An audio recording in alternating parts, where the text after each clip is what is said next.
Gobierno de la Z101, estamos al aire de regreso y vamos en esta oportunidad a tener una interesantísima entrevista con un servidor público que precisamente hoy tiene un rol preponderante en el tema que tratábamos en el segmento anterior, pero al presentar aquí hay que reconocer sin duda es un paso importantísimo en el caso del Estado Dominicano por uno de sus poderes, de los poderes fundacionales de la República Dominicana, que es el Poder Judicial.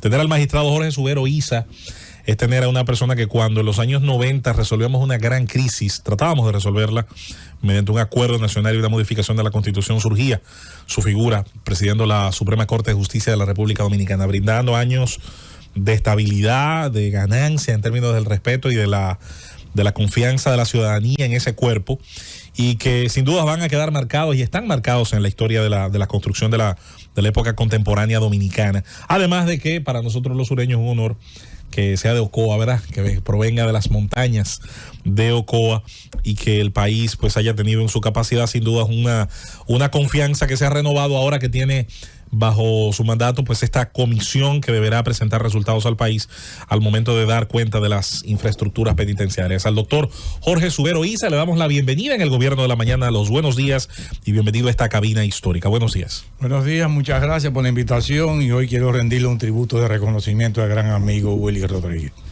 Que paz descanse. Muchísimas gracias. Me siento muy bien, muy contento de estar compartiendo con ustedes estos momentos. Le saludo a don Bienvenido, que también está en camino para acá. Saludo al amigo Bienvenido Rodríguez. Claro que sí. Rosendo. Doctor, la verdad que como programa nos sentimos hoy muy honrados con su presencia en el Gobierno de la Mañana. Con usted se puede hablar de muchos temas y de mucha historia en este país, sobre todo en lo que tiene que ver con el sistema de justicia, su paso por la Suprema Corte, muchos acontecimientos. Pero, dada su condición actual de presidente de una comisión que le da seguimiento al plan de reforma penitenciaria, nos gustaría comenzar preguntando cómo van esos trabajos que involucran a muchas instituciones importantes de este país. ¿Qué se ha determinado hasta ahora? ¿Qué se cree que hay que hacer con ese plan de reforma penitenciaria? Sí, me honra la invitación que me formularon en el día de hoy. Bueno, yo había pensado que a mi salida de la Suprema Corte de Justicia había terminado mis funciones públicas. Yo mismo había dicho que había llegado a mi techo como servidor público. Porque desde el año 1994, que el Senado de la República me designó suplente del presidente de la Junta Central Electoral, de César Estrella Zavala, he estado de una manera o de otra ligado al servicio público.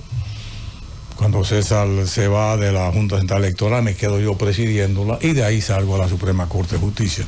Después de 14 años y medio, no obstante las veces que yo presenté renuncia al presidente Leonel Fernández y él entendía que no, que debíamos de seguir con el proceso de reforma judicial, que debo decir, fue una época donde realmente desde el Poder Ejecutivo se le brindó un gran apoyo al Poder Judicial. Eso hay que reconocerse al presidente Leonel Fernández y a su gobierno. Pero yo pensé que había terminado ya. Me encontraba plácidamente en Semana Santa con mi familia cuando recibo una llamada del presidente de la República que me pide que por favor, a título honorífico, presida una comisión que tiene como propósito darle seguimiento al problema que se había originado a consecuencia de la construcción de la Casa de las Parras. ¿Y qué consiste esa comisión? Y yo quiero ser muy preciso, porque no quiero que se vaya a entender que estamos invadiendo terrenos que no nos corresponden. El decreto se denomina Comisión de Seguimiento a la gestión, al plan de reforma penitenciaria. Y su misión es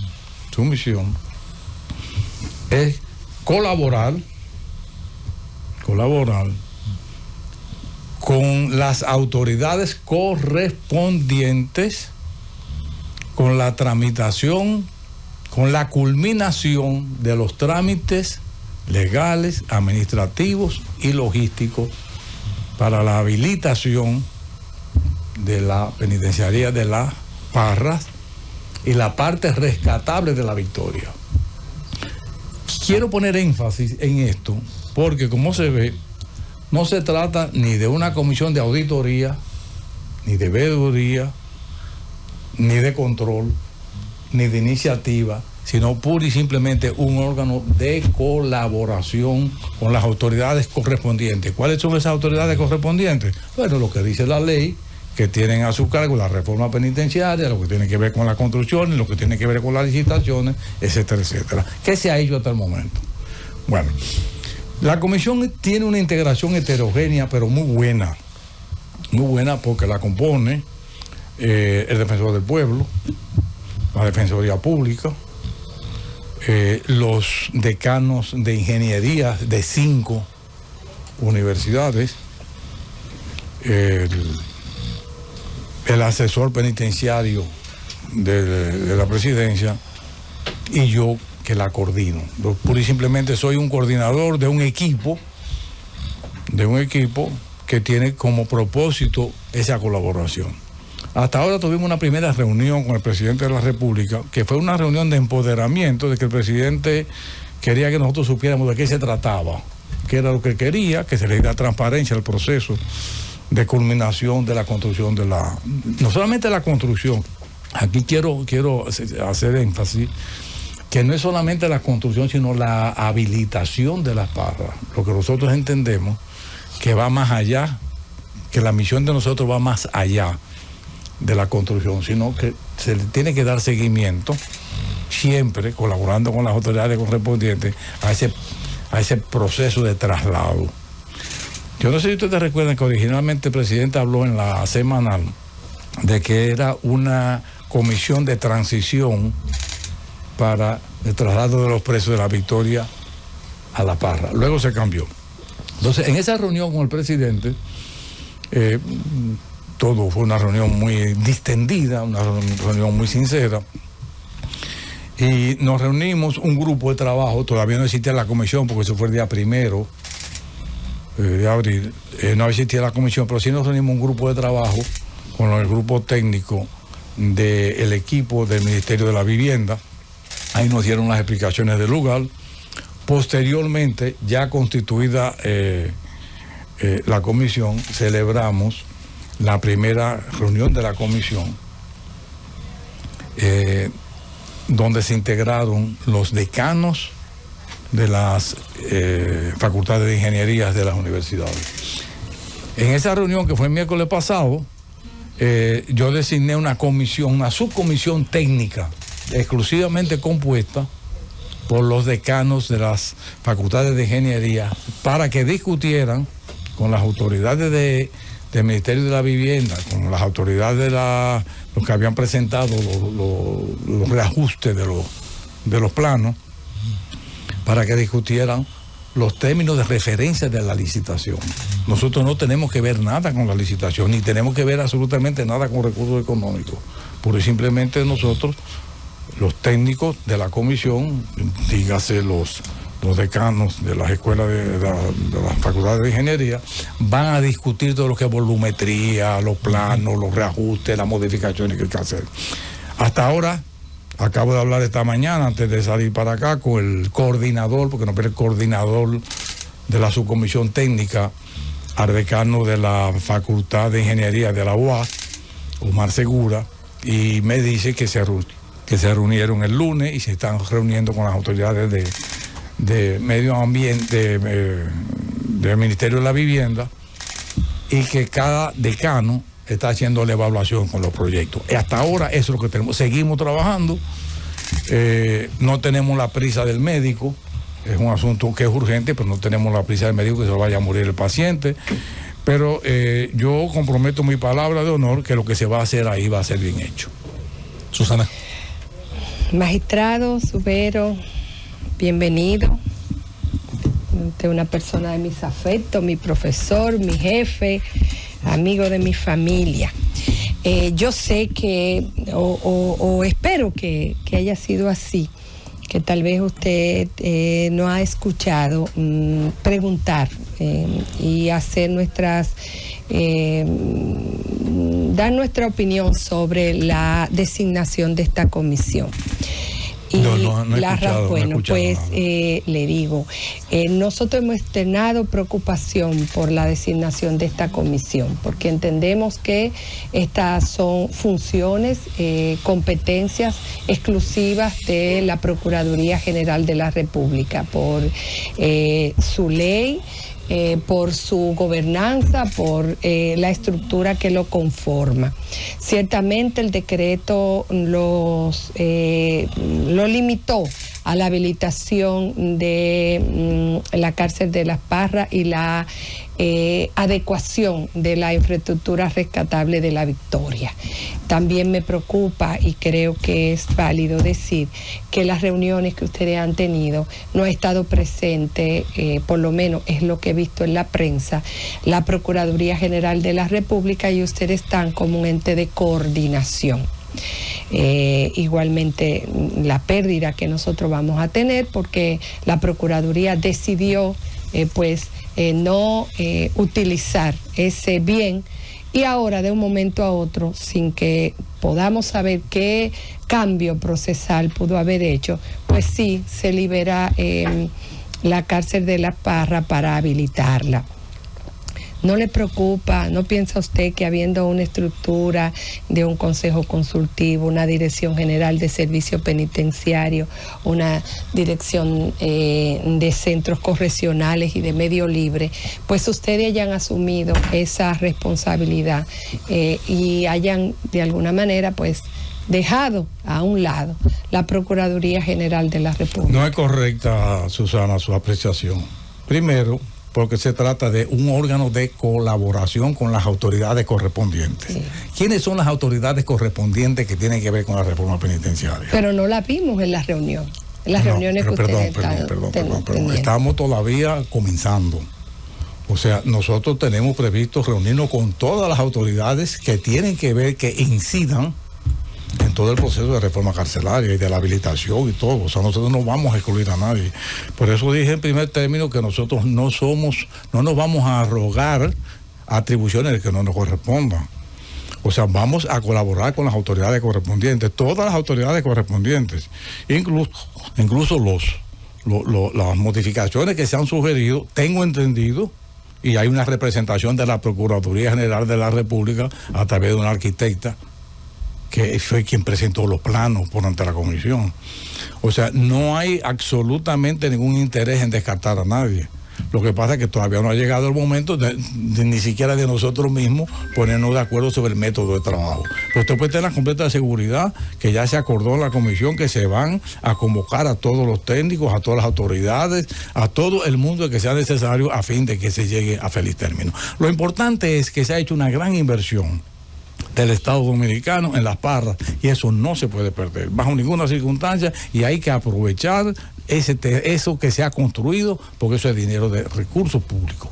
Pero no hay bajo absolutamente ninguna intención de excluir absolutamente a nadie. Yo personalmente tengo un vínculo no solamente de amistad, un vínculo de 40 años con la magistrada Procuradora General de la República, persona que yo siempre he dicho que el Poder Judicial se la prestó al Ministerio Público. Miriam es una juez prestada al Ministerio Público, y bajo ninguna circunstancia ese vínculo se va a romper por un asunto que, aunque sea pagando, no lo haría, y mucho menos que me pagando. Pero, o sea, la percepción que tiene es equivocada. Doctor, de esta comisión está, su responsabilidad es trabajar exclusivamente con el proceso de transición que corresponde a la habilitación de Las Parras para luego hacer el traslado de los privados de libertad que están en La Victoria hacia La Parra, y entonces proceder a hacer la habilitación de los espacios que puedan ser rescatables ahí en La Victoria. O esta comisión, sus prerrogativas van más allá y se van a involucrar en las demás cárceles que quedaron como Las Parras en estado de construcción, la rehabilitación, la habilitación de ellas y la implementación del plan o reforma del sistema penitenciario a nivel macro. Mire, hay algo que llama la atención y es, en la reunión con el presidente, él dijo, miren, ayer ocurrió lo de la Victoria, pero no descartamos que mañana ocurra en 15 de Asua, o en Higüey, o en El Ceibo. O sea, el propósito mío es que esta comisión tenga casi un carácter permanente y que no se limite exclusivamente a las plazas de la Victoria. El decreto tiene una coletilla que es muy interesante, que además de esas dos funciones que usted le resalta del decreto, tiene una coletilla que dice y otras funciones que le atribuye el presidente de la República. O sea que yo personalmente no descarto que el presidente diga un día, mire, vamos a ver qué está pasando, por ejemplo, con la cárcel de Higüey o con la cárcel del Ceibo. Esa comisión que se encargue de mantener la colaboración, reitero, mantener la colaboración con las autoridades correspondientes en todo el proceso de habilitación y de reforma, pero siempre con el elemento de colaboración. Magistrado, yo quiero abordar un tema ya no del punto de vista, creo que se ha debatido mucho el tema del sistema carcelario, a pesar de que hicimos hoy un comentario sobre el tema, pero quiero abordar este tema y es lo que ocurrió con el juez de atención permanente a raíz, y me gustaría que usted con la experiencia que tiene nos dé su opinión jurídica, a raíz de la medida de coerción que se le dictó, primero con razón a la muerte de la niña, la Nicolás de Obando, una niña de 9 años, hay un asalto, los individuos hacen un disparo y matan a la niña. La policía hace su investigación y apresa a los individuos. Lo lleva al juez de detención permanente, la fiscalía, pero resulta que uno de los abogados hace una solicitud al juez. Y le dice, mira, este señor ciertamente hoy, el mismo día que asesinaron a la niña, cumple 18 años. Él no lo pueden juzgar como adulto porque cumple 18 años. Ahora, ¿por qué no lo pueden juzgar como adulto? Porque el hecho ocurrió 2 horas antes de la hora de su nacimiento. Y el juez de atención permanente dice, hay que enviarlo entonces al Tribunal de Niños y Niñas y Adolescentes. A ese individuo que salió a asaltar, mató a una niña para celebrar su cumpleaños, porque así lo revelaron. Pero lo más sintomático es la declaración de la madre. Y me permito, con la disculpa de mi compañero y la audiencia, resaltar lo siguiente. La madre es Kerlin Alcántara, ella dice lo siguiente. Ella cuestionó y dice que el Código de Menor, la ley 136.03, contempla al imputado Andy Mato como menor, quien supuestamente cometió el hecho, el mismo día que cumplió los 18 años. Y dice que él era mayor de edad para cometer el delito a la hora de juzgarlo. Y dice, ¿cómo es que tú, si eres mayor para cometer un delito de esa naturaleza, andar con arma de fuego, andar con tu compañero planificando, pero hay que juzgarlo como menor? Y dice lo siguiente, que para mí es lo más impactante. Dice que su lucha no es solo por la condena para los implicados de la muerte de su hija, sino también para que haya un cambio en ese sistema de justicia. Y usted como el presidente de la Suprema Corte de Justicia, me gustaría escuchar su comentario a raíz de este contexto. Yo tengo 77 años de edad y 54 años de ejercicio profesional. O sea, creo que debo tener la experiencia suficiente para decir que los casos yo no puedo juzgarlos sin conocerlos. O sea, no voy a emitir una opinión porque no conozco de qué se trata. Oír en las noticias esta mañana las declaraciones de la madre, pero realmente no juzgo la conducta del juez, porque tengo que ver qué es lo que dijo el juez, qué elementos tomó el juez para determinar que era un menor de edad. Ok, entonces la pregunta ahora, o sea, vamos a sacar ese caso. Un individuo que cumple años, el mismo día que cumple años, mayoría de edad, comete un delito. El criterio de juzgar a esa persona como menor o como mayor, como usted. Vamos a sacar ese hecho. Quiero sacar ese hecho de ese contexto. Vámonos ahora a una realidad, a un contexto X determinado. Me gustaría conocer su comentario al respecto ya de su punto de vista profesional. Mire, como desde el punto de vista de la exegética, si no tiene 18 años no es mayor de edad. Y si cumplió 18 años el mismo día que cometió el hecho. Hasta que no cumpla los 18 años. Pero yo diría, como dicen los abogados viejos, ese caso hay que estudiarlo.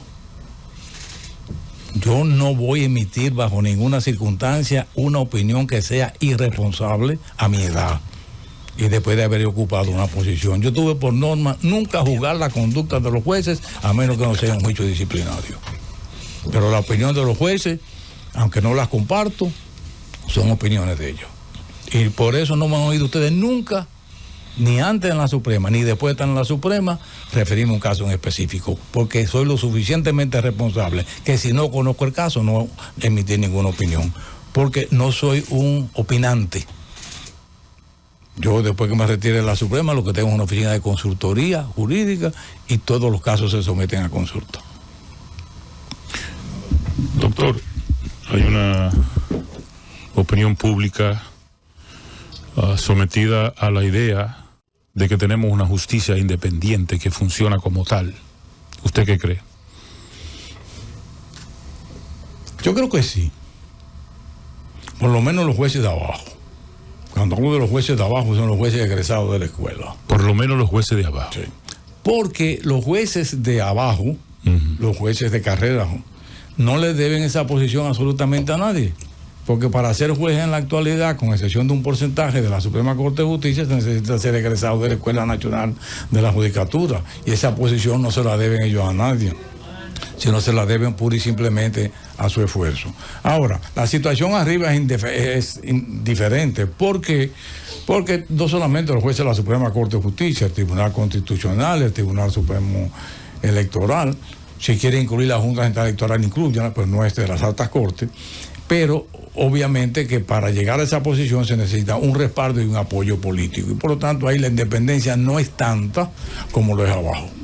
¿Y el Ministerio Público? Yo entiendo que mientras Miriam Germán se encuentra al frente de la Procuraduría General de la República, tenemos una Procuradora General de la República independiente. No digo una institución independiente, digo una Procuradora General totalmente y absolutamente independiente. Doctor, gracias, doctor. Vuelvo con el decreto y con esta comisión de trabajo. Además de las tareas legales, administrativas y logísticas que el decreto menciona y que viendo la composición es una composición mucho más, al menos en términos numéricos, inclinada al área de las ciencias exactas, esencialmente de la ingeniería civil y de todos sus conocimientos afines. Hay una partecita que usted tocó y que me interesa rescatar y es la parte que habla de otras tareas específicas que deben ser asignadas directamente por el presidente de la República. ¿Existe en este momento, doctor Subero, fuera de las tareas administrativas, logísticas, legales de la comisión, una tarea extra? Por ejemplo, sabemos que hay un caso en ciernes, que hay una investigación, hay un proceso judicial que está llevándose a cabo. Pudiera, dentro de esas tareas específicas asignadas, alguna de las conclusiones a las que se pueda llegar, alguno de los hallazgos que pueda generar esta comisión, donde hay gente con grandes conocimientos, sobre todo viniendo de la academia y representando allí a la Academia Dominicana, pudiera algo de lo que encuentre, alguno de esos hallazgos, tal vez alimentar, o no sé si estamos en una etapa ya en la que se pueda hacer uso de alguno de esos criterios que encuentre esa comisión, ser de colaboración tal vez con la parte precisamente del Ministerio? No, en lo absoluto. Nada que tenga que ver ni con las acusaciones ni con el juzgamiento se va a involucrar. Importante aclarar eso. De eso comprometo yo mi palabra. Excelente. Y de las instituciones que están debidamente representadas. Nosotros no somos ni fiscales, ni peritos ni de ese juzgadores, caso, ni peritos de ese caso, ni estamos tras hallazgos. Es muy importante. No estamos tras hallazgos. No estamos detrás de nada. Nosotros estamos detrás de que esa parte que se construyó, que le costó al Estado Dominicano muchísimos millones de pesos, sea aprovechable. Exacto. Esa es la única misión de nosotros. Por usted y comprometo mi palabra de honor aquí, de que bajo ninguna circunstancia nos vamos a convertir en una comisión que vaya a tener algún tipo de incidencia con respecto a los procesos judiciales que se están llevando en la actualidad. Blanco sobre negro y específico. Doctor Jorge Subero Isa, usted es uno de los nombres emblemáticos de la justicia dominicana en las últimas décadas, pero esa justicia dominicana pareciera que tiene un nivel de estancamiento importante. Estamos destacados en una especie de reforma judicial en la que de repente uno piensa que no han habido grandes avances. Estamos estancados en un código penal que no se sabe ni siquiera si en el próximo cuatrenio en el Congreso Nacional podría avanzar. ¿Qué está pasando con la justicia dominicana, con el sistema? ¿Qué está pasando que mucha gente no siente esas garantías? ¿Y qué necesitamos para ello? No se sorprenda si yo le digo que usted tiene razón. ¿Qué pasó? ¿O qué ha pasado? Hay un proceso que faltó, una fase del proceso que faltó, que fue la segunda ola de reforma judicial, que mi salida abrupta de la Suprema Corte de Justicia lo impidió. Porque nosotros decíamos, bueno, es una justicia independiente, realmente los políticos dejaron de intervenir en los procesos judiciales. Pero la justicia todavía seguía teniendo la baja calidad y la lentitud y onerosa como siempre. O sea, la gente se quejaba de que los más necesitados no tenían acceso a la administración de justicia. O sea, por eso dije los otros días, la justicia dominicana sigue siendo mala, cara y lenta. O sea, y lo dije yo en el 2007 siendo presidente de la Suprema Corte de Justicia. ¿Hemos tenido avances? Sí, obviamente, desde el punto de vista de tecnología hemos tenido avances gigantes. La pandemia del COVID-19 aceleró el proceso de transformación con respecto al teletrabajo y todo eso. O sea, desde el punto de vista tecnológico estamos igual. Pero todavía la gente sigue quejándose de la calidad de la justicia dominicana. Los pobres no pueden tener el acceso. Un actual alguacil cuesta 5, 6 mil, 7 mil pesos un solo traslado. O sea, la justicia sigue siendo muy lenta, muy cara, o sumamente onerosa y mala. O sea que yo no llevo ninguna sorpresa decir, no voy a venir a decir que la justicia de aquí es una maravilla. No, la justicia de aquí necesita grandes reformas. Por suerte que ahora, a final de mes, se va a celebrar la conferencia del Poder Judicial Dominicano, que van a haber insumos necesarios, y yo espero que de esa conferencia salgan elementos que vayan realmente a relanzar una reforma judicial importante. Pero entonces el ser humano no tiene garantías, porque el tema, la justicia es una desgracia, y la desgracia le puede encontrar a uno en cualquier momento. Cualquiera puede terminar en un tribunal. Entonces, ¿qué hacemos con las garantías que la gente no tiene?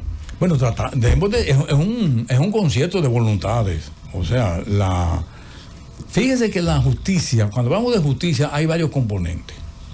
Tenemos un ministerio público, por un lado, que no siempre funciona bien, y tenemos con la prisión preventiva el mejor ejemplo de lo que es una mala práctica. Las cárceles están llenas porque los jueces entienden que si no dictan privación de libertad no hay justicia, porque se lo comen las redes sociales. Exacto. Entonces, en esa medida, los jueces se ven permeados por una opinión pública que quiere realmente que quiere privación de libertad. Pero es una función, es una misión de la sociedad.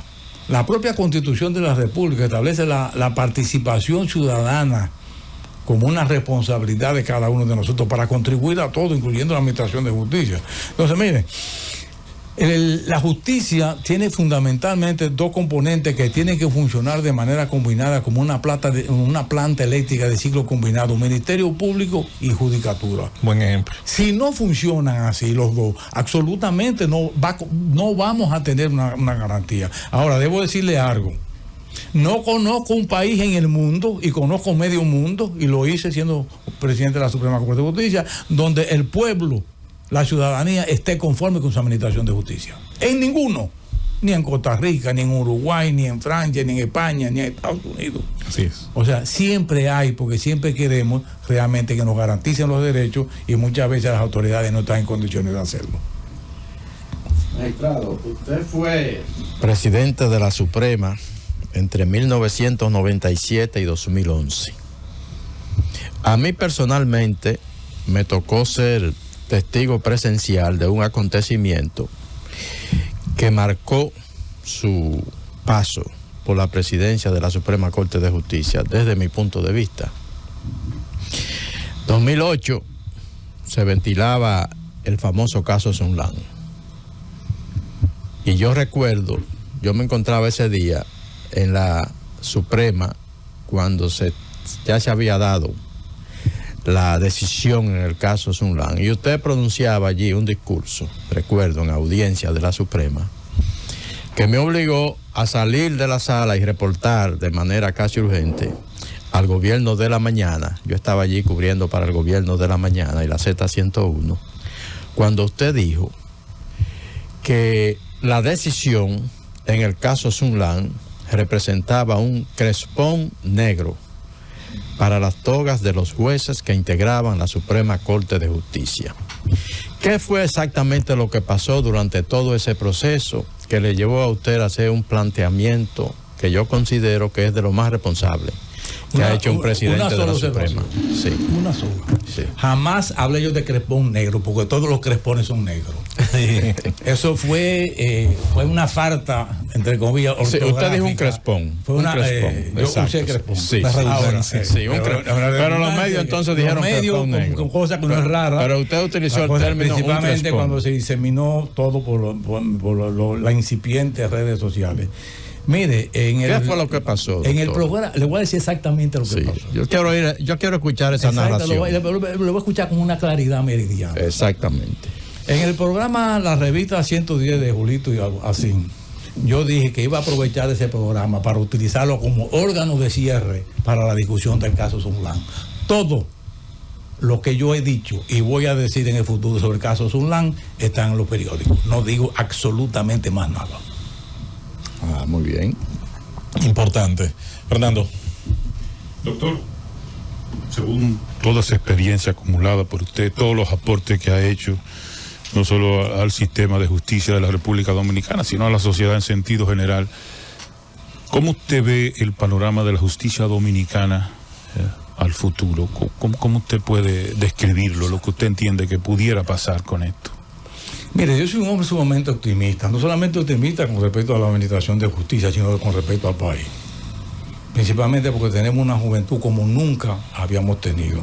Yo decía recientemente en un conversatorio que tuve en una institución que el gran reto de la juventud en la actualidad no son los propios jóvenes, sino la inteligencia artificial. Nunca como ahora han tenido tantas fuentes de conocimiento, tantas fuentes de información los jóvenes. Y eso me lleva a mí a ser optimista. Yo no me inscribo en el pesimismo de José Ramón López, ni de Américo Lugo, ni de Balaguer, ni de García Godoy. De que estamos condenados. Me inscribo, yo prefiero inscribirme con Bortel y con Cándido. O sea, yo soy sumamente optimista. O sea, yo creo que mañana vamos a tener una mejor administración de justicia, como vamos a tener un mejor país. Así es. Susana. Magistrado, le quiero hacer una pregunta personal. Usted es un académico y muy buen académico. Yo digo que todo lo que yo aprendí del derecho, del que he vivido durante mucho tiempo, lo aprendí de esa introducción al derecho que usted nos dio.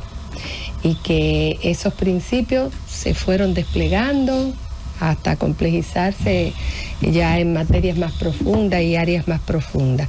¿Cómo usted ve el papel regulador del Estado, organizador del Estado? ¿Cómo usted está viendo que se está organizando el Estado? Vemos un presidente que tiene una gran popularidad y yo diría que una muy buena fe, y lo demuestra, se emplea e interviene. Pero necesitamos, a mi modo de ver, funcionarios que conozcan un poco más sus limitaciones, su alcance y su responsabilidad. ¿Cómo usted ve? Porque usted, aparte de tener el conocimiento conceptual, tiene la experiencia y tiene la visión general del funcionamiento del Estado. Óigame, Susana, cuando yo oigo que una ex alumna mía formula una pregunta de esa naturaleza, se me levanta la fe. Y se me levanta el entusiasmo y la gana de seguir estudiando. No solamente usted fue mi alumna, sino una de mis alumnas preferidas, su hermana Fátima, en paz descanse, una persona que tan dulce. Pero al escuchar yo eso no es una pregunta, es una reflexión. Y me cala profundamente porque en tantos años que yo tengo compareciendo a los medios de comunicación, absolutamente a nadie se le había ocurrido hacer una pregunta de esa naturaleza, porque va más allá de ahora, va más allá del presente y va más allá de lo que es la Suprema, va más allá de la misma pregunta de siempre, la prisión preventiva, Mire, yo tengo una visión del Estado muy profunda. O sea, yo soy de los que creo, primero, que a pesar de que la educación es una responsabilidad que corresponde única y exclusivamente a la familia, según la Constitución de la República, y que cada uno tiene derecho a estudiar lo que entiende, según sus actitudes, para lo que crea.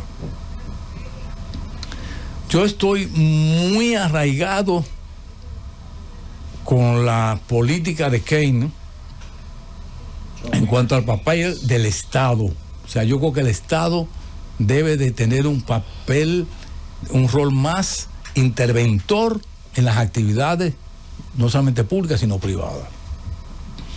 Yo no concibo, Jorge Antonio de Jesús Subero Isa, no concibo que todavía aquí se esté estudiando lo que usted le dé la gana estudiar. ¿Cuántos abogados hay en el país? Yo creo que en el país debe haber más de 100,000 abogados. ¿Cuántos estudiantes de derecho debe haber en las universidades? No sé. O sea, posiblemente seamos uno de los países, entre comillas, mejor jurídicamente asesorados, si lo calculamos habitantes con relación con los abogados.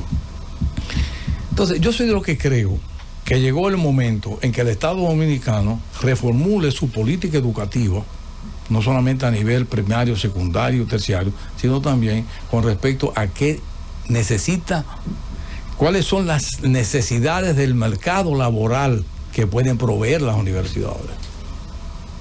¿Qué hace falta en el país? Hacen falta más abogados en el país. Hacen falta matemáticos, hacen falta físicos, hacen falta químicos, hacen falta veterinarios, hacen falta agrónomos. O sea, hacen falta profesionales que realmente estén conectados directamente con la realidad social dominicana. O sea que yo tengo una visión del Estado mucho más amplia que quizás puedan tener los propios políticos. Por eso es que creo que debe de reformularse ya toda la concepción de la administración del Estado a esas diferentes áreas. O sea que creo que tenemos la misma inquietud, usted como yo. O sea, el Estado ya no puede... Señores, el Estado de hoy no se puede administrar como el año 66 cuando Balaguer, por ejemplo, para no irnos más lejos. Ya la realidad social dominicana se impone.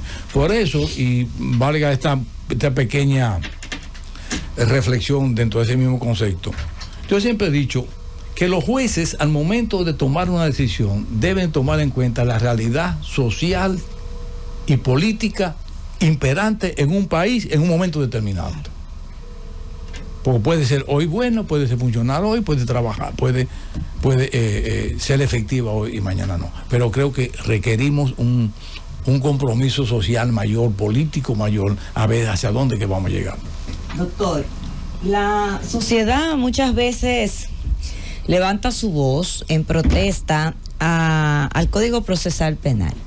Y muchos entienden que los problemas que hay en la administración de justicia, en la persecución del crimen y en las debidas sanciones oportunas, sobre todo, de los que cometen actos que riñen con la ley, el culpable de todo eso es el Código Procesal Penal, un código muy garantista. Muchos entienden que es garantista para los que cometen crímenes y delitos, no así para las víctimas.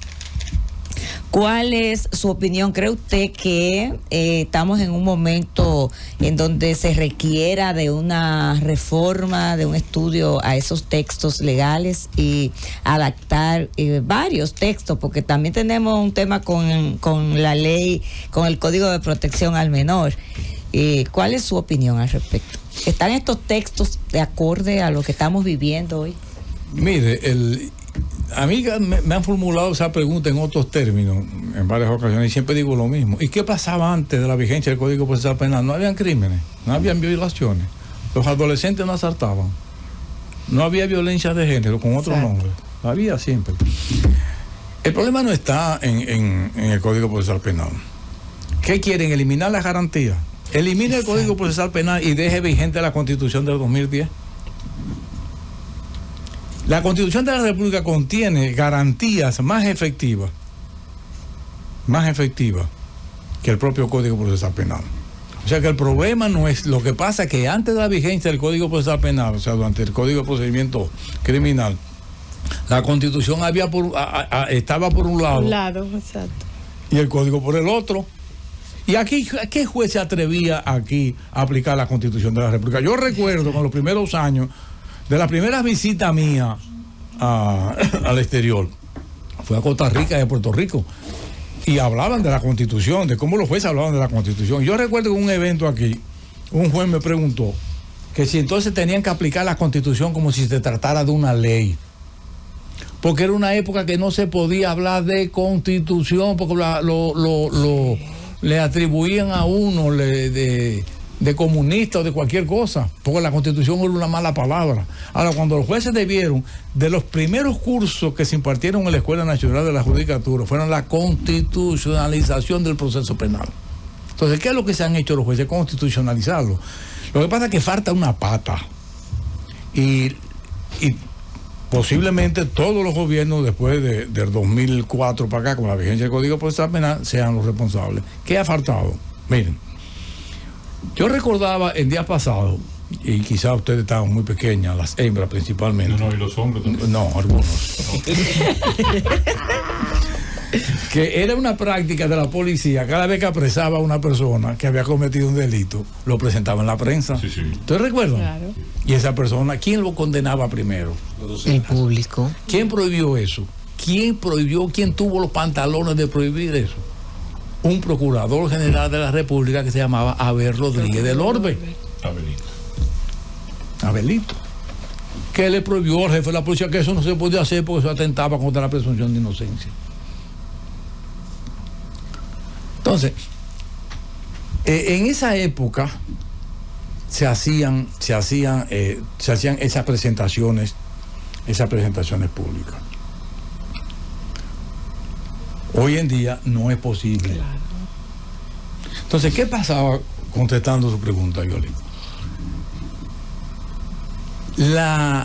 La investigación y la persecución del crimen tradicionalmente durante toda la vigencia del Código de Procedimiento Criminal, cerca de 100 y tantos años, que debo decirle que solamente en el año 1884 fue que se tradujo al español, porque se aplicaba, 60 y pico años se aplicaba en francés, en un país que nunca hablaba francés, yo estudié francés. Entonces, se cambió. La investigación y persecución del delito lo realizaba la Policía Nacional. Señores, el fiscal del distrito tenía que presentarse todos los días a las 7:30 de la mañana donde el jefe de la policía. Reportar. Todos los días a las 7:30 de la mañana tenía que presentarse al despacho del jefe de la policía. Nos hemos olvidado de eso. Lo que quiero señalar es resaltar el papel preponderante que tenía la Policía Nacional en toda la investigación. ¿Y a mano de quién fue a parar eso después del año 2004? Del Ministerio Público. Ahora, ¿dotaron al Ministerio Público de los recursos humanos, técnicos, económicos necesarios para esos fines? No.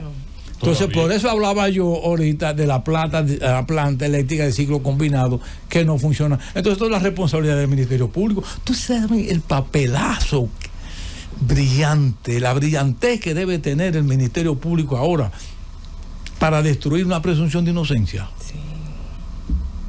Porque antes era muy fácil y era verdad. Y todavía hay algunos vestigios de eso que se le decía: mira, usted es culpable, demuestre su inocencia. Eso es lo que se dice. Pero ahora el Ministerio Público, con recursos técnicos, legales, que le permiten una mejor defensa a los abogados, claro que sí, con algo que deben de tomar en cuenta. Ha habido una un flujo extraordinario. Mi querido don Bienvenido, perdónense, público, señores, tengo que darle un abrazo. El magistrado Subero Isa, don Bienvenido Rodríguez Durán, para continuar respondiendo ahora la pregunta. Gracias, muchas gracias. Adelante, don Jorge. Maestro de maestro. Sí, señor. Muchas gracias, don Bienvenido. Gracias por la invitación y por estar presente con nosotros. Pues yo le decía que el papel del Ministerio Público en la actualidad es muy difícil, porque eso ha dado lugar, el ejercicio de la materia penal. Aquí hubo una época que cayó en una especie de España boba. La materia penal, en la época mía, yo me gradué el 25 de marzo del 70. En los primeros años a los penalistas se llamaban pasilleros en el Palacio de Justicia y Ciudadanía. Así que se llamaban. Pero, porque lo que cometían los grandes penalistas dominicanos, los Sánchez Morcelo, los Pina Acevedo, los Machito Canto,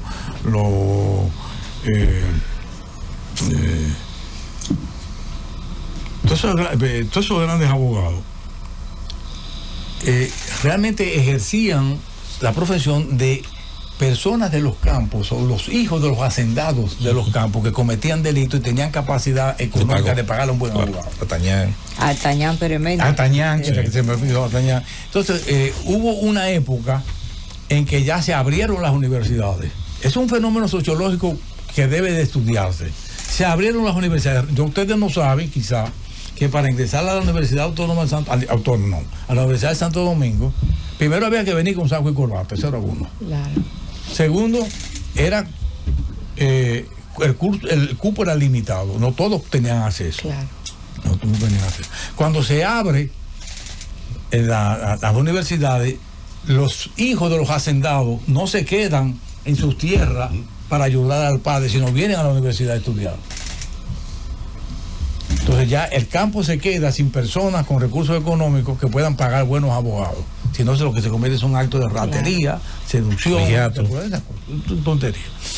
Pero cuando llega la droga, cuando llega el narcotráfico, cuando llega el lavado de activos, Nuevo mercado.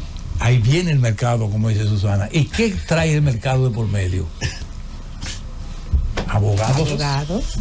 Buenos, claro. Y hoy tenemos una camada de abogados penalistas excelentes. Muy bueno. ¿Y quiénes los buscan? Los que están en capacidad de pagar.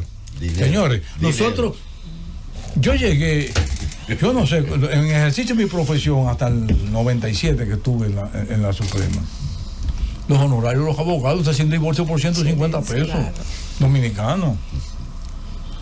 Su papá, el papá de Susana, ¿cuánto? Yo no creo que llegó a pagar nunca a 120, cobrar 125 pesos por un caso. Así es. Si un abogado exitoso y serio, un hombre honorable. Entonces, la nueva generación de abogados trajo como consecuencia buenos honorarios, pero también amplio conocimiento. Yo creo que usted sepa que hoy se está escribiendo de derecho en la República Dominicana como usted había hecho. Y una competencia por la capacitación. Más que nunca tenemos los abogados en estudios de grado, posgrado, doctorado e incluso postdoctorado. Yo quería aprovechar que usted ha hecho una descripción a raíz de las preguntas de Susana y Julieta y que ha mencionado algo interesante. Yo siempre he creído que el juez debe ser el funcionario más completo en conocimiento con el que cuente un Estado. Usted mencionó a John Maynard Keynes, gran economista británico. Yo soy un poquito más de Hayek, me gusta más la otra escuela, pero hay un aspecto interesante de lo que usted tocaba en términos del mercado. Hubo países que al no agrandar tanto su Estado, al no relajar tanto la solemnidad del Estado, haciéndolo crecer, pudieron tener la inversión adecuada. A la gente se le olvida que los tres poderes, el judicial, también tiene un costo. Un tribunal tiene un secretariado, un personal, es una unidad administrativa que debe generar unos resultados. Y en muchos países su medición, esa medición de resultados y de lo que se invierte, es clave para saber qué necesita la justicia y qué no. Y en ese sentido, países que han jugado a hacer de los estados listas de supermercados, luego no han tenido con qué corresponder a muchos de los nuevos ilícitos y la evolución del crimen, porque el crimen organizado es una actividad avanzada, se va adelante de los controles sociales.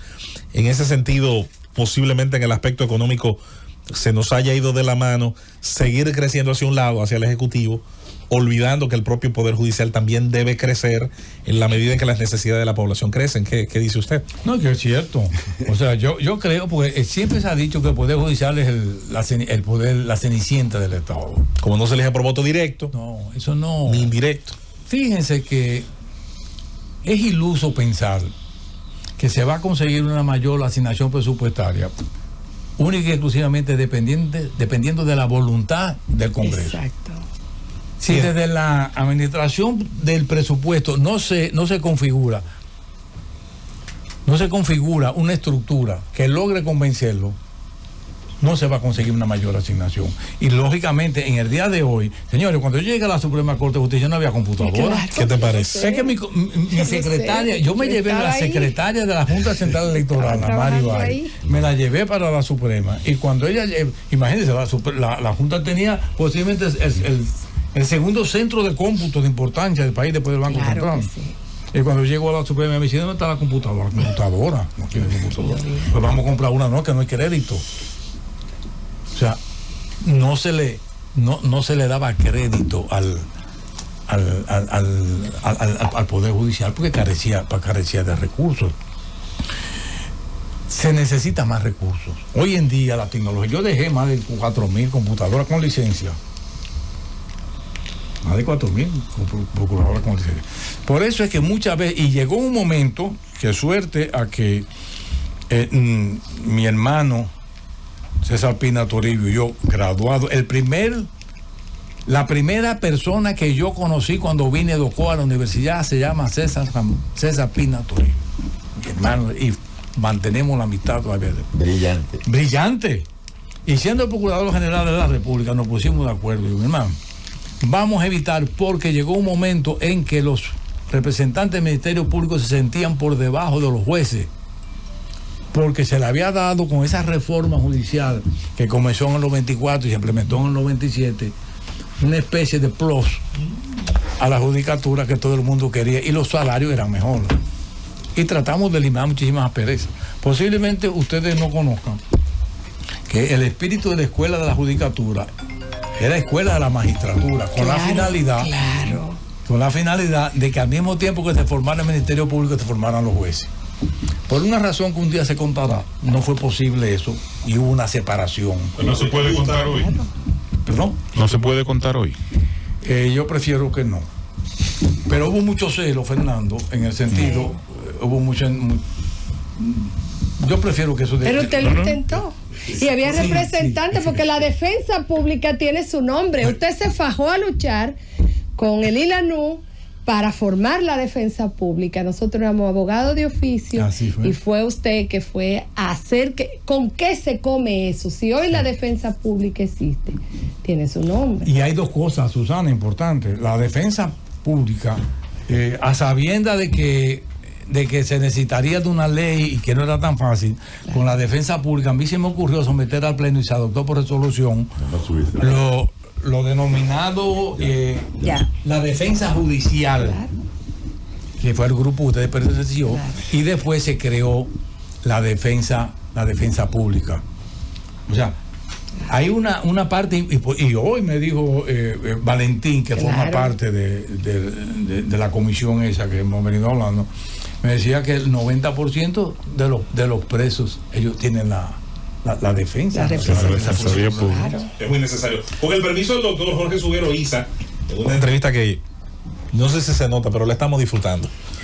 La estamos disfrutando porque era difícil quedarse en lo actual y no desaprovechar aquel caudal extraordinario de historia acumulada, de logros, de políticas públicas que se definieron precisamente en ese periodo tan interesante cuando usted estuvo al frente de la Suprema Corte de Justicia, pero también de todos esos procesos históricos que lo ha dado incluso en su etapa de estudiante. Vamos a la pausa. Cuando regresemos en una nueva ronda de preguntas de nuestros compañeros, vamos a seguir aprovechando pues este caudal interesante de historia y de sapiencia que es el magistrado Jorge Suguero Isa. Pausamos y regresamos en el Gobierno de la Mañana, Gobierno de la Z101. Llévatelo, Cundo. 10:40 en el Gobierno de la Mañana, Gobierno de la Z101, y nosotros estamos aprovechando este miércoles de la mejor mejor manera. Tenemos la presencia en esta cabina histórica de la Z101 del magistrado doctor Jorge Subero Isa, en su condición de presidente histórico en su momento de la Suprema Corte de Justicia de la República Dominicana, al tiempo en que precisamente una reforma muy importante en un momento histórico terminó pariendo ese momento muy estable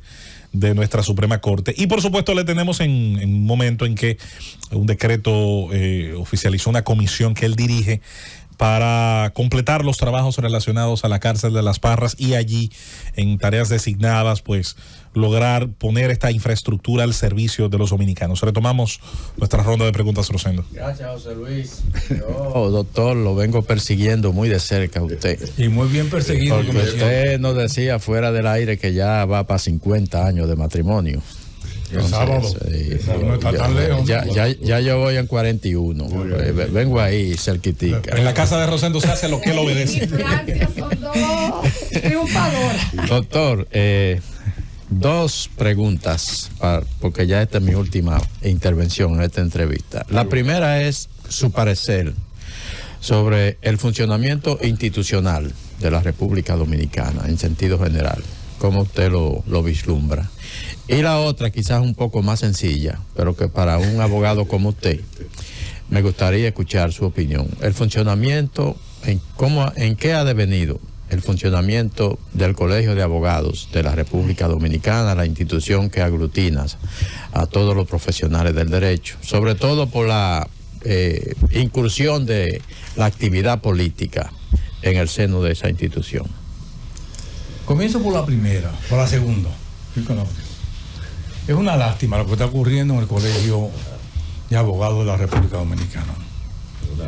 Y a mí me duele mucho más porque yo tuve no una activa, pero sí una muy buena participación en la asamblea constituyente del Colegio de Abogados de la República Dominicana, que se celebró en un auditorio que no sé si existe en el Bacal. En el edificio de oficina Juan Pablo Duarte. Ahí abajo había un auditorio y ahí se celebró. Y era Salvador Jorge Blanco, el presidente de la República, y comisionó a que organizara la asamblea al Procurador General de la República, que era don Antonio Rosario. Exactamente, sí. Y ahí se debatió mucho. Ese, desde el principio, por algunos sectores fue cuestionado, porque estaba coincidiendo con esa época, con aquella colegiatura de la ley de periodistas. Sí. Que era obligatorio. Entonces surgió, y en los primeros años realmente funcionó como un gremio y como un órgano asesor del Estado con Fernando Hernández Díaz. Posteriormente realmente el Colegio de Abogados se ha ido relajando, y la expresión que uso ha ido realmente deteriorándose, y hoy en día resulta que no sabemos si tenemos o no tenemos colegio de abogados, por lo menos no tenemos directiva. Porque, o sea, es una pena. ¿Por qué? Porque el colegio de abogados yo lo concebía siempre como un órgano, no solamente de defensa del abogado, porque no era un sindicato, sino que tenía que velar por el buen comportamiento de los abogados a través de su comisión de ética, de su comisión de disciplina, porque realmente los abogados, muchos, tienen mala conducta que no han sido sancionadas. O sea, para mí no me siento bien con la situación que está ocurriendo en el Colegio de Abogados. La primera pregunta. El país va caminando. Miren, nosotros tenemos ya instituciones sólidas. Nosotros tenemos una democracia probada. Que tenemos problemas en los procesos electorales regularmente, eso es una constante en la República Dominicana. Difícil. Es muy difícil, es difícil de controlar la situación, principalmente porque siempre he dicho, y yo en mi experiencia en el poco tiempo que tuve en la Junta Central Electoral, yo decía, mire, el comportamiento del ciudadano en los tiempos, en todo el proceso, no solamente el día de las elecciones, en todo el proceso electoral, es ejemplar. Incluso en la actualidad es mejor. Ya no hay una galleta en la calle, ya no hay una riña en la calle, ya no hay un muerto en la calle. Ya incluso las manifestaciones se están haciendo de manera organizada, de manera pacífica. Por eso que yo decía, bueno, es que a la política de ahora le falta la pasión de antes. O por en esta época apenas días de unas elecciones, íbamos a estar acá 27 de febrero así, transitando libremente sin que nos encontremos con un tapón a consecuencia de una manifestación. Entonces, de una manera o de otra, yo creo que el país ya tiene una democracia estable. Sí, tenemos que ir mejorando. Sí. Cada día las cosas son susceptibles de mejora, pero yo creo que tenemos una democracia consolidada y yo creo que hemos avanzado bastante. Magistrado, usted es, si alguien sabe y habló de responsabilidad civil, fue usted. Fue un gran profesor, tiene libros, y creo que puso esa materia en el pensamiento de la comunidad jurídica. Se acaba de dar a conocer una sentencia en responsabilidad patrimonial del Estado en ocasión con una mala práctica médica. Y la comunidad médica ha lanzado el grito, inclusive el director del Servicio Nacional de Salud. Ayer veía yo a Mario Lama, ¿no? Al que también hacía el programa con él, Guerrero Heredia, decir que se jodió a sí mismo los médicos y que esto amenazaba contra la integridad de los centros de salud y demás. Y creo que es oportuno que un poco usted, con su autoridad que tiene, explicarle, ¿verdad?, que el ejercicio o el reconocimiento de garantías y de derechos y resarcimiento no es un atentado contra una actividad, y que al contrario, entiendo yo que es un paso de avance esta sentencia como una forma no solo de garantizar derechos, sino de la calidad de los servicios que se dan. Mire, usted como abogada es muy buena y debe de recordar, la responsabilidad civil es eminentemente casuística. Esto significa que hay que ver cada caso de manera en particular. Ha llamado la atención, bueno, porque se ha condenado a un hospital del Estado, pero eso es fruto de lo que establece la propia Constitución de la República, que es la responsabilidad civil patrimonial, claro, en el artículo 148. Claro. Cada caso es particular.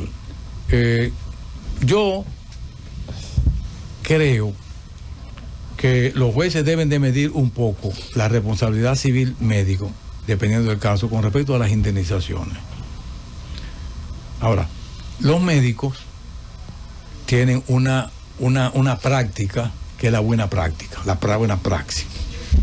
Hay lineamientos de buena conducta en profesional que los jueces deben de seguir a rajatabla. ¿Cuál es el problema? Yo no creo que ahora el problema esté en condenas o no. Los jueces, me parece que es en el año 1998 donde se produce por primera vez una sentencia de la Suprema Corte de Justicia contra un médico.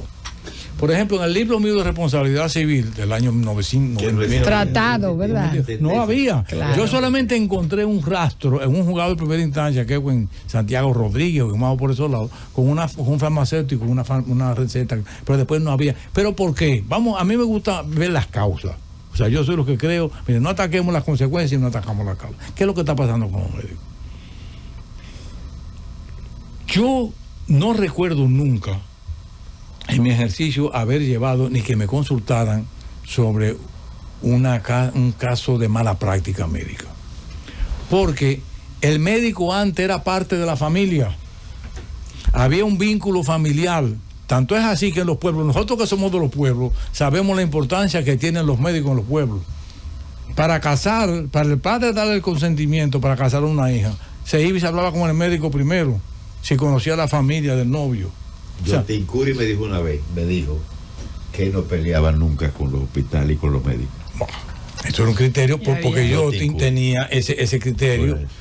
O sea, ¿qué pasó? Se perdió ese círculo de confianza. Vínculo, sí. Se perdió ese vínculo afectivo. Entonces, pero había un elemento de que no solamente por vínculo afectivo no se demandaba a los médicos, sino por una razón muy fundamental, que para probar la mala práctica de un médico se necesita que sea otro médico. Si no lo hacía. Y aquí ningún médico se iba a prestar a eso. Nunca. Pero en Miami se inventaron una oficina de muy buenos médicos que lo único que hacían era servir de testigos, peritos en los procesos.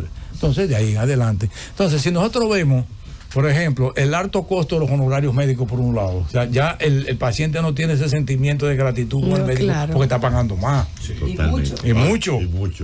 Ese es uno. También llegaron procedimientos más riesgosos. Hay procedimientos más complicados hoy en día.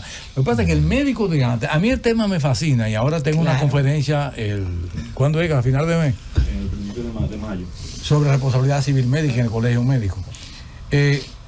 A mí siempre me llama la atención porque el ejercicio de la profesión realmente ya no tiene esa vocación hipocrática que tenía. Esa es la palabra, claro. Y llamaba la atención, mi querido don Bienvenido, de que los médicos de los pueblos eran genios. Total. Eran genios. ¿Por qué? Porque ahora es muy bueno decir que usted tiene una apendicitis o que usted tiene un problema. Porque van a decir un estudio, una tomografía, una resonancia magnética. Hoy antes que era de oído, que era lo que se llamaba en los pueblos el ojo clínico, que se perdió.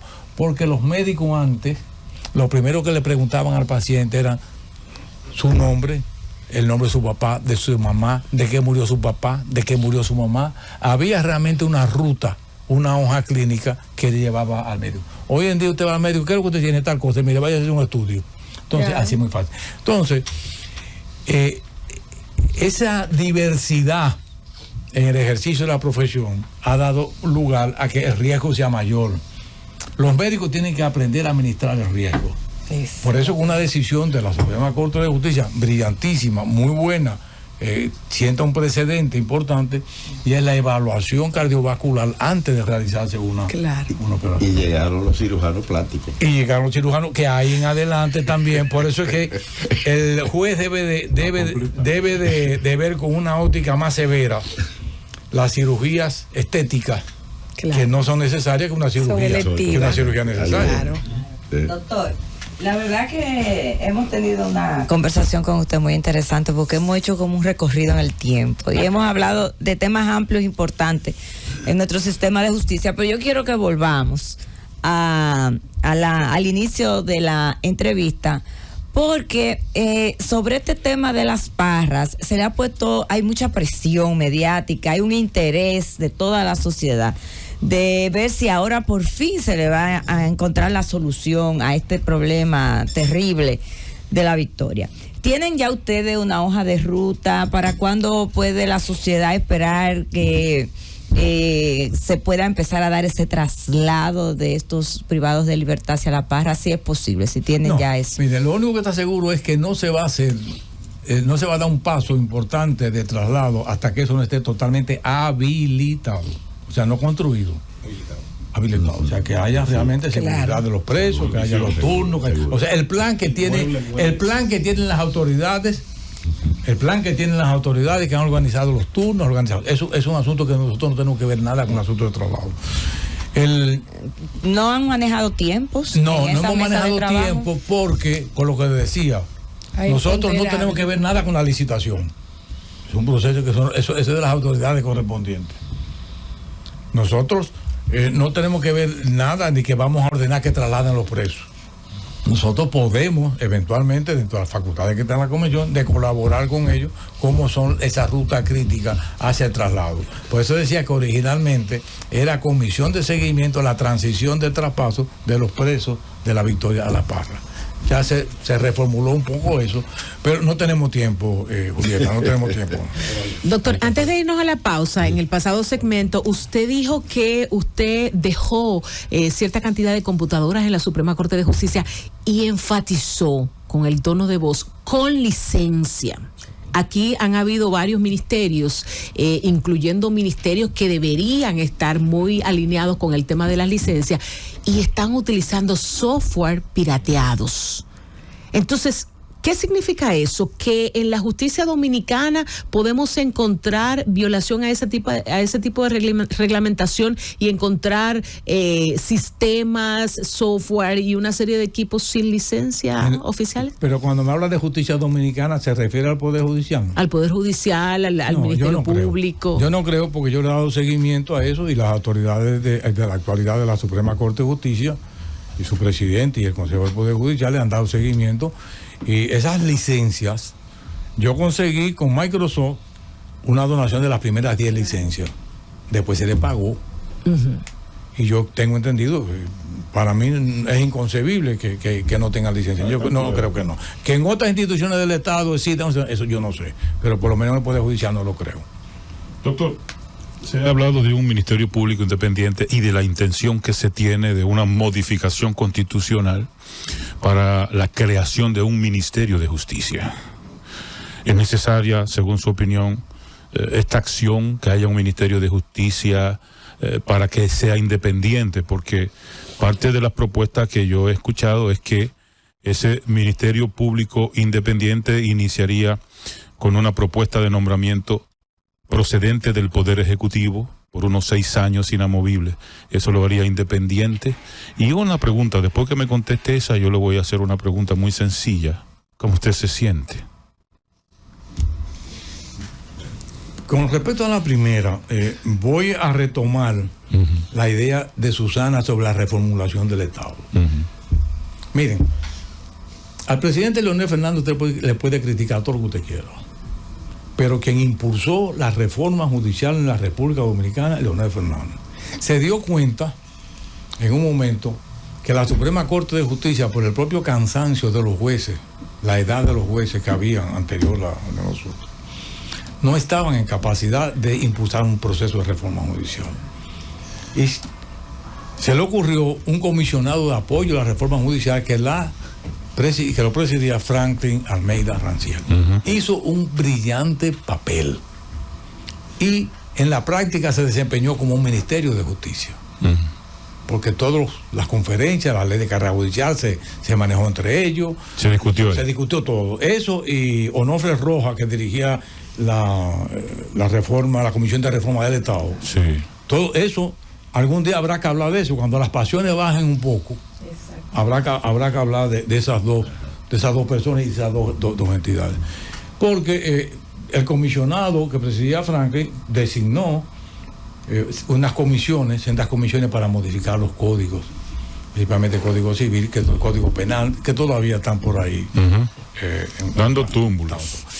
Pero yo creo que hoy en día los avances que tenemos con respecto a la independencia del Ministerio Público, yo decía, creo que fue a Julieta que le respondí, que yo no tengo ninguna duda de la independencia política, social, de lo que sea. De la Procuradora. No lo tengo. Sí. Ahora, Jorge Subero Isa podrá hablar de que existe en la República Dominicana un Ministerio Público Independiente. No. Como institución. Y yo le decía, le discutí muchas veces con una persona que creo que tuve mejor relaciones personales que institucionales con Leonel Fernández. Yo discutí muchas veces el tema con él.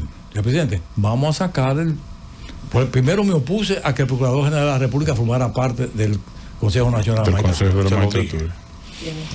Y le decía que debía de desprenderse el presidente de la República debía de desprenderse de la Procuraduría General de la República. Y él, con un criterio estatal, como estadista, no estoy hablando de ego personal, no. Esa era su concepción del Estado. Él decía que el presidente de la República no podía desprenderse del brazo derecho del Poder Ejecutivo ante el Poder Judicial, que es el Procurador General de la República. O sea, no es posible que se desprenda. Yo cambio la forma de pensar. Yo, cuando cumplí 10 años al frente de la Suprema Corte de Justicia, dije, es tiempo de que la Procuraduría General de la República y el Procurador sea designado de la misma manera en que son designados los jueces de la Suprema Corte de Justicia por el Consejo Nacional de la Magistratura. Excelente. O sea, eso le quita, le quita ya esa presión, esa mampara, porque todo el mundo sabe que Miriam no va a recibir orden de nadie. Pero hay otros como instituciones sí. Entonces, bajo ese predicamento podemos hablar de que yo aspiro a un ministerio público totalmente independiente. La otra pregunta que le hice. ¿La otra pregunta? ¿Cómo usted se siente? ¿De salud o de todo? ¿Cómo se siente de todo? Pero es buen ejercicio. ¿Cómo usted se Mire, siente? Por ejemplo, ¿cómo usted se siente de que el sábado va a cumplir 50 ¿Cómo usted se siente de todo? Mire, ojalá todos los ciudadanos dominicanos, ciudadanos y nacionales dominicanos, que son distintos, se sientan como yo. Sí. Yo tengo una condición que muy poca gente la puede exhibir. Primero, yo no le debo un favor absolutamente a nadie. Tranquilo. Y segundo, lo más importante, absolutamente nadie me debe un favor a mí. Excelente balance. Esa es la mejor contabilidad de la vida. Porque yo no hice 0.0. en las posiciones públicas que Ni ocuparon. remordimiento ni resentimiento. Esa es la palabra de la vida. Vamos a hacer algo en la conclusión de esta entrevista. Yo voy a cambiar la pregunta que me tocaba al final por una instancia suya. Apelo a usted como juez veterano. Y me gustaría que diera un consejo. Esta emisora la oyen muchos jóvenes. Y muchos de ellos interesados también en el estudio del derecho. Y alguno que otro pudiera ver en la carrera de la judicatura una forma de aportar a su país. Tuve, de hecho, un gran amigo, uno de mis grandes amigos fue juez muy joven, después salió un poquito decepcionado, pero igual pudiera ser que tal vez escucharle a usted pudiera ayudar a algunos de esos jóvenes a convencerse de que es un camino serio, de que es un camino honorable, de que es un camino también de grandes realizaciones. Usted tiene una bibliografía interesantísima, jurídica y social, a la que espero que sume también sus memorias, ¿por qué no? ¿Qué le diría a esos jóvenes que están ahí escuchándonos y que pudieran tener esa aspiración y que tienen tal vez la duda, viendo algunas cosas que tal vez no les motivan? Que jamás digan, yo soy una persona realizada. Exactamente. Que no sean conformistas. Que siempre tenemos un peldaño que subir. Los jóvenes de hoy tienen una oportunidad como nunca se ha tenido, porque tienen fuentes de conocimiento. Lo importante hoy en día es saber buscar dónde están las cosas, que no desmayen, que jamás se les llene la cabeza de pesimismo, que cada día se levanten con yo puedo hacer las cosas. Ese es el mensaje que yo le doy a los jóvenes. Que nunca digan nunca. Y haré jamás. justicia. Hemos culminado una entrevista interesantísima, por demás yo creo que muy instructiva. El pasado, que ya no tiene remedio, pero del cual hay que aprender. El presente y obviamente un futuro que yo me inscribo en la teoría positivista suya. Siempre creo que la humanidad tiene oportunidad de mejorar. Gracias al magistrado. José Luis, Cuénteme. hay que invitarlo a los sabios de la Z. Hay que invitarlo a la cátedra jurídica y a los sabios de la Z, las dos. A mí, yo solamente me resta agradecerle. Debo decirle, no tengo lisonjas no hay razones. Me he sentido muy bien. Nos alegra eso. Muy bien. Las preguntas han sido formuladas de manera diferente, porque casi siempre me preguntan lo mismo. Y me siento muy contento. O sea, si el propósito de ustedes era hacerme sentir bien, gracias. Lo logramos. Qué honor. Y así concluimos, cerramos esta edición del Gobierno de la Mañana, Gobierno de la Z101, en una edición para nosotros sumamente especial, que ojalá puedan, los que no pudieron verla o quieran verla de nuevo, aprovecharla en el portal, en YouTube, nuestro canal de YouTube Z101 Digital, y en el podcast van a poder disfrutar de este manjar, de esta entrevista al magistrado Jorge Subero Isa. Siga con la programación de la Z101 y la receta médica de la Z. Llévatelo, Cundo.